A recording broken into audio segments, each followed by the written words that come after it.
한국의 성씨 성성 출생의 계통 성과 씨를 구분 없이 사용하고 있지만 성과 씨는 엄연히 다르다.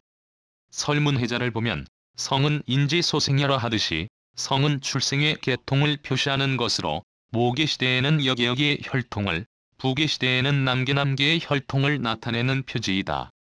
또 좌전좌전내 천자권덕 인생이사성이라 한 것처럼 천자가 유덕한 사람을 세워 제후를 봉할 때 그 조상의 출생지로서 성을 주었다고 한다. 그러므로 각각 개인의 성에 의하여 각자의 소속된 혈통을 분별할 수 있다. 스시 우리의 본관 동일한 혈통을 가진 자가 각지에 분산하게 될 때에 각기 분산된 일파를 표시하기 위한 표지가 필요하다. 이것이 시다. 좌전에서 다시 주지토의 명지시라 한 바와 같이 쓰이는 지명에 의하여 명명명명됨을 말하고 있다. 시란 것은 성에서도 소유한 지역으로서 분별한 것이므로 우리의 본관에 해당한다. 경주 김씨, 전주의 씨, 밀양박 씨 등의 시자에는 존칭적 의미도 잠재하여 있지만 본관을 표시하는 의미가 포함되어 있다. 성씨의 역사 인류 사회는 혈연에서 출발하고 그것을 중심으로 발전해왔기 때문에 원시 시대부터 씨족에 대한 의식이 매우 뚜렷했을 것이다. 그리고 그 씨족은 다른 씨족과 차별되는 각자의 명칭이 있었을 것이며 그 명칭은 문자를 사용한 뒤에 성으로 표현되었다. 환단고기의 기록에 의하면 배달국 5세 태후의 환웅의 막내 아들 태호복희 씨가 풍산에서 살게 되어 성을 풍풍으로 했다고 한다. 지금으로부터 5700년 전의 일이니 인류 최초의 성이 풍씨다. 풍씨는 이후 15대 만에 끊어지고 배, 관, 임, 기, 포, 이, 사, 팽이라는 8가지 성을 강광씨로 했다는 기록이 있다. 따라서 현존하는 최고의 성씨는 강강씨이다. 성씨 제도는 기실 동이족으로부터 시작되었다. 삼국시대 삼국사기 삼국유사 등에 의하면 고구려, 백제, 신라 삼국은 국가의 초기부터 성을 사용한 것으로 기록되어 있다. 고구려를 건국한 주몽은 국호를 고구려라 했기 때문에 성을 고시라 하였으며 충신들에게 극극, 중실중실, 소실 등의 성을 내렸다. 백제는 시조, 온조가 부여계통에서 나왔다 하여 성을 부여시라고 하였다. 신라에서는 박, 석, 김 삼성의 전설이 전해오며 유리왕 9년 내 육부의 촌장에게 각각이 정, 손, 죄, 배, 설의 성을 사성하였다고 한다.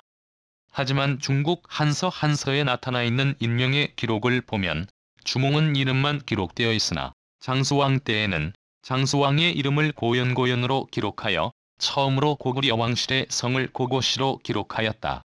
또 장수왕이 사신으로 보낸 사람들의 이름에도 모두 성을 사용하였다.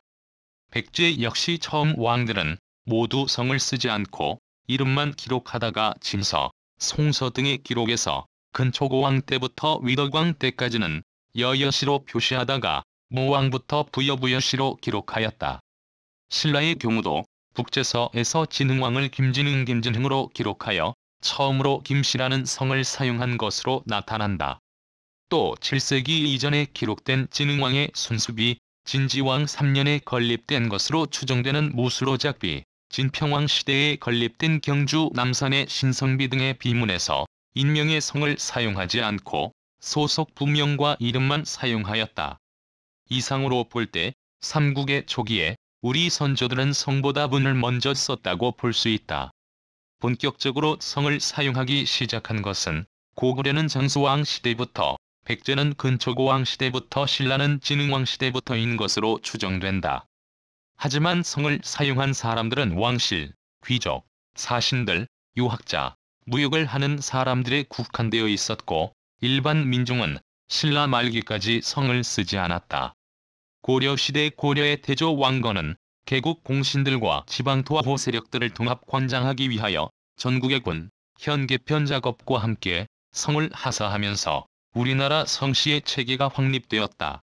이와 같이 고려 초기부터 귀족 관료들은 거의 성을 쓰게 되었으나 고려 문종 9년 애성이 없는 사람은 과거에 응시할 수 없다는 법령을 내린 것을 보면 이때까지도 성을 쓰지 않은 사람이 많았다는 것을 의미한다. 이 법령으로 우리나라의 성이 보편화되어 일반 민중이 성을 쓰게 되는 계기가 되었다고 볼 수 있다. 때문에 문종 이후에 사람을 시조로 하는 성씨가 많아졌다. 사성사성 우리나라에는 성을 바꾸지 않는다는 성불변의 원칙이 있으나 임금이 성을 내리는 경우에는 제약을 받지 않았다.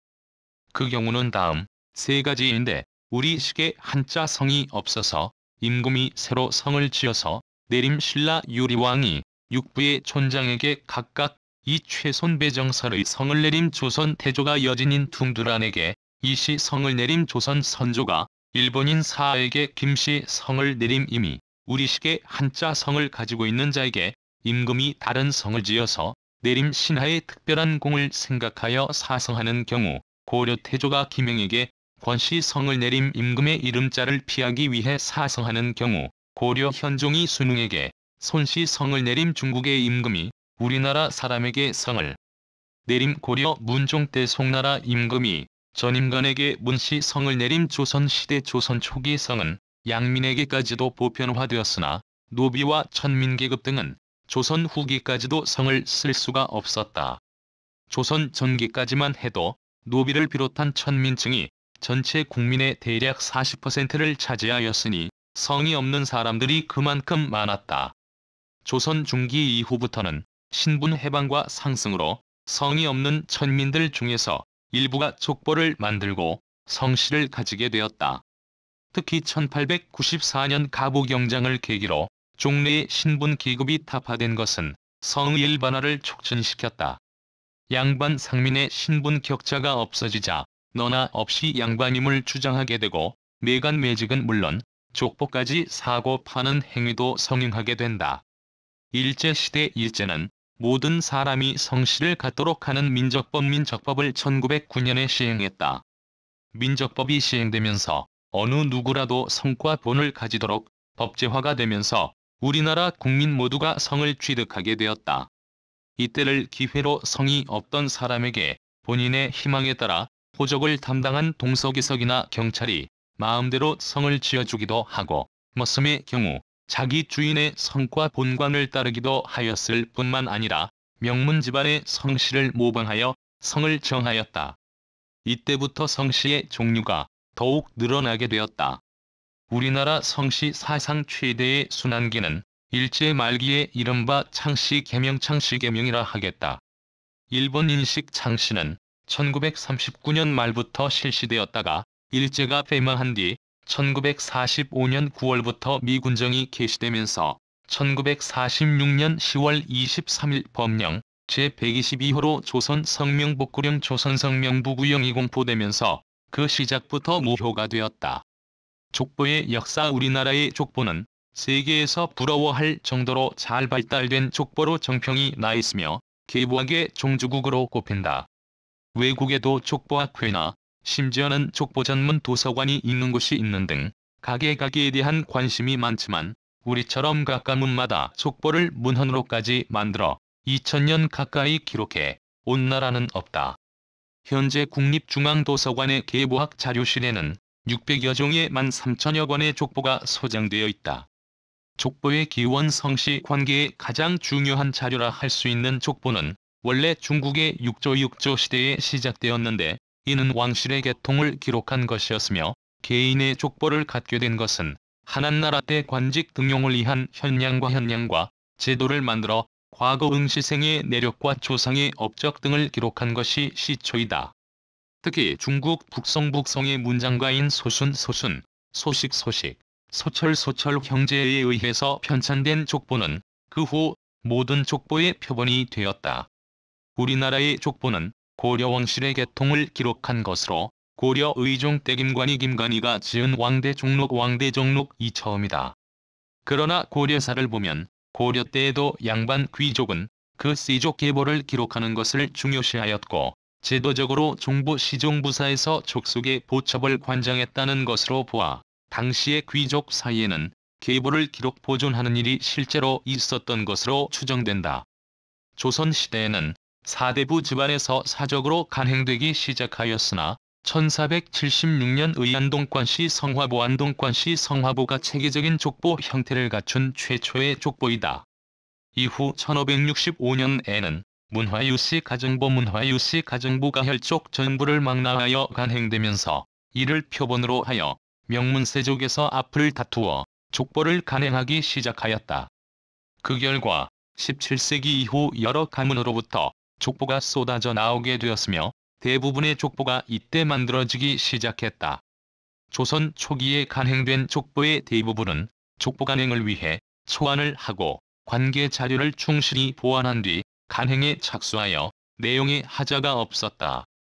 그러나 이후의 족보들은 초안이나 관계 자료의 검토, 호증도 없이 자의적으로 기록하여 간행된 것이 많았다.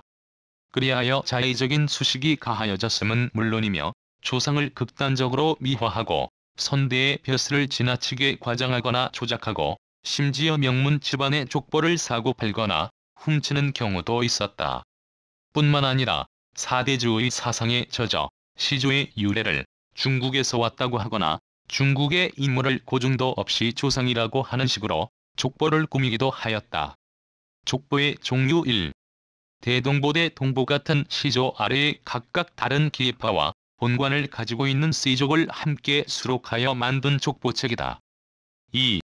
족보, 종보 본관을 단위로 같은 씨족의 세계를 수록한 족보책으로 한 가문의 역사와 집안의 계통을 수록한 책이다.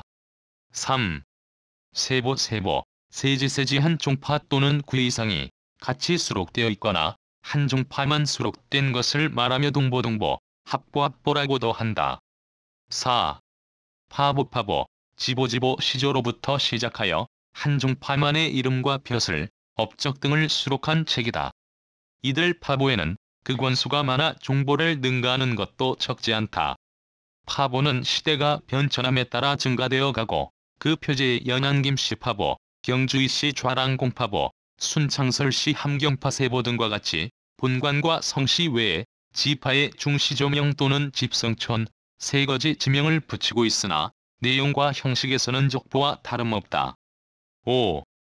가승보가 승보 본인을 중심으로 수록하되 시조로부터 자기의 윗대와 아랫대에 이르기까지의 이름과 업적, 전설, 사적을 기록한 책으로 족보 편찬의 기본이 된다. 6. 계보한 가문의 혈통관계를 표시하기 위하여 이름자만을 계통적으로 나타낸 도표로서 한 시족 전체 또는 한 부분만을 수록한 것이다. 7. 가보와 가첩 편찬된 형태, 내용에 상관없이 동족 전부에 걸친 것이 아니라 자기 일가의 직계에 한하여 발췌한 세 개의 표를 가리킨다. 8. 만성대동보라고도 하며 국내 모든 성씨의 족보에서 큰 줄기를 추려내어 모아놓은 책으로 모든 족보의 사전 구실을 하는 것이다. 청구시보, 자명보, 만성대동보, 조선씨족 통보 등이 있다. 9. 기타 문보, 삼반십세보, 진신오세보, 호보와 같이 현달한 조상의 세계를 명백히 하려고 한 보세보서나 대방세가 언행록 대방세가 언행록, 보성선씨오세 충이록 보성선씨오세 충이록 등과 같이 조상 중충, 효, 절, 의가 특히 뛰어난 사적과 공훈을 수록한 것도 있다. 또한 환관 사이에도 계보를 끊이지 않게 하기 위해서 성이 다른 자손을 입양시켜 자손으로 삼고 가계를 보존하고 있는 양세계보 등도 있다. 우리나라 성씨의 수 1486년 성종 때 편찬한 동국여지 승람에는 277성으로 되어 있고 영조 때 이현이 편찬한 도곡총설에는 298성, 1908년에 발간된 증보문헌비구에는 496성으로 되어 있다.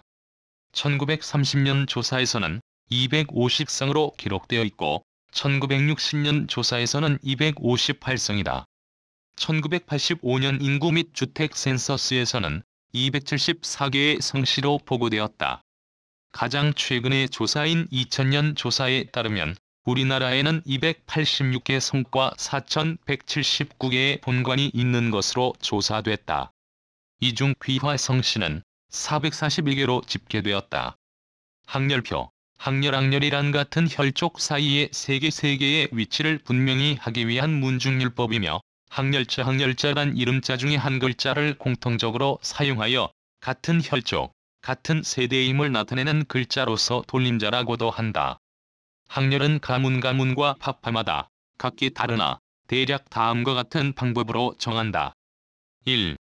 오행상생법으로 쓰는 경우 금수목화 토를 변으로 사용하여 세대순으로 앞뒤 이름자에 번갈아 쓰는 경우인데 이를 가장 많이 사용한다. 2.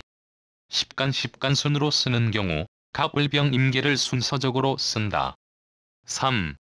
십이지순으로 쓰는 경우 자축인 술해를 순서적으로 쓴다. 4. 숫자를 포함시키는 경우 1, 2, 3, 4 등으로 쓰는 경우 이름을 대신하는 다양한 이름들 아명 아이 때 이름 나면서부터 가정에서 불려지는 이름으로 대개는 고유어로 짓는데 천한 이름일수록 역신의 시기를 받지 않아 오래 산다는 천명장수의 믿음에서 천박하게 짓는 것이 보통이다. 아명은 가족뿐 아니라 이웃에서까지 부담 없이 불려지게 마련이지만 홍역을 치를 나이를 지나면 이름이 족보에 오르고 서당에 다니게 되면서 정식 이름을 얻게 된다. 요즘에는 아명을 따로 짓지 않고 아이가 태어나면 바로 출생신고를 하고 호적에 이름을 올린다. 대신 요즘에는 뱃속의 아기를 부르는 이름인 태명을 짓는 사람들이 늘고 있다. 관명 관례 이후 부르는 이름 관명은 호적 이름인데 이를 얻게 되면 아명은 점차 쓰이지 않게 된다. 그런데 이렇게 하여 얻은 이름은 평생을 두고 소중한 것이기 때문에 아무에게나 함부로 불리는 것을 원하지 않는다. 입신양명 현저부모라 하듯이 과거장에서 이름이 드날리기만을 소망하는 것이다. 관명은 요즘으로 하면 출생신고를 하고 호적에 올리는 이름이다. 자자 관명 대신 부르기 위해 만든 이름의 대용물로서 가까운 친구가 이웃에서 허물없이 부르는 것으로 대개는 이름을 깊고 빛나게 하기 위해서 화려하게 짓는 것이 보통이다. 호호 본 이름이 낮아 왜 허물없이 부를 수 있도록 지은 이름 학문과 덕행이 높아져서 이웃에 널리 알려지고 존경을 받게 되면 호를 얻게 된다. 호는 대개 학문이나 도덕, 예술에서 업적을 이루어 남을 가르칠 만한 자리에 이른 사람만이 가지는 영예인데 대개는 스승이 지어주거나 가까운 친구가 지어주기도 하고 때로는 스스로 짓기도 한다. 시호와 묘호 죽은 사람을 부르는 이름 시호는 왕이나 사대부들이 죽은 뒤에 그들의 공덕을 찬양하여 추증한 호를 가리킨다. 이에 비하여 묘호는 왕이 죽은 뒤 종묘의 신이 신이를 모실 때 붙이는 용도로 추증된 것이라는 차이점이 있다. 시호의 기원은 중국에 두고 있는데 그 시기는 확실하지 않으나 일반적으로 주나라 주공 때부터 시법이 이루어진 것으로 본다. 한국에서는 신라 때인 514년 법흥왕이 즉위한 뒤 죽은 부왕에게 지증이라는 호를 증시를 하였다는 기록이 있다. 조선 초기에는 왕과 왕비, 종친, 실직에 있는 정의품 이상의 문무관과 공신에게만 주어졌으나 후대로 내려오면서 그 대상이 확대되었다. 국왕이나 왕비가 죽은 경우에는 시호도감을 설치하여 증시를 신중하게 진행하였다. 예를 들면 조선 세종의 시호는 장한영 문예 무인 성명여대왕 장한영 문예 무인 성명여대왕이고 세종은 묘호이다. 우리나라에서 등록된 가장 긴 이름은 대한민국 국적자 박하늘별님 구름 햇님보다 사랑스러우리 이중국 적자 프라이인드로스 대주젠덴마리 소피아 수일레나테 엘리자벳 피아로 이제 이름의 글자 수는 당초에 제한이 없다가 10자가 넘어 불편한 경우가 생겨 1993년부터는 성을 제외하고 5자 이내로 제한하였다. 촌수 따지는 법 촌수는 기본적으로는 부모와 자식 사이의 관계를 한마디로 간주하여 계산된다. 촌수로 정해지는 숫자 체계는 친족 간의 멀고 가까움을 나타낸다. 나의 형제, 자매는 부모와 관계가 있기 때문에 나와 부모 간의 일촌과 부모와 형제 사이의 일촌을 합하여 이촌 관계에 있는 것이다. 또 나는 아버지를 통해 할아버지로 연결되기 때문에 이촌 관계가 된다. 할아버지와 일촌 관계에 있는 큰아버지와 작은아버지는 나와 할아버지 사이의 이촌을 합하면 삼촌 관계가 된다. 삼촌의 자녀들은 사촌 관계에 있는 형제 자매가 된다. 촌수는 부모와 자식 사이의 관계를 한마디로 추적하기 때문에 짝수는 나와 같은 학렬의 사람들이고 홀수는 나보다 높은 학렬이거나 낮은 학렬의 사람들이다. 성씨의 고향, 본관은 관적, 본적, 본본, 관향, 적관이라고도 한다. 성이 아버지 쪽의 핏줄을 나타내며 시간에 따른 연속성을 보여주는 것이라면 본관은 어느 한 시대의 조상이 살았던 거주지를 나타내는 것이므로 공간에 따른 연속성이 크다.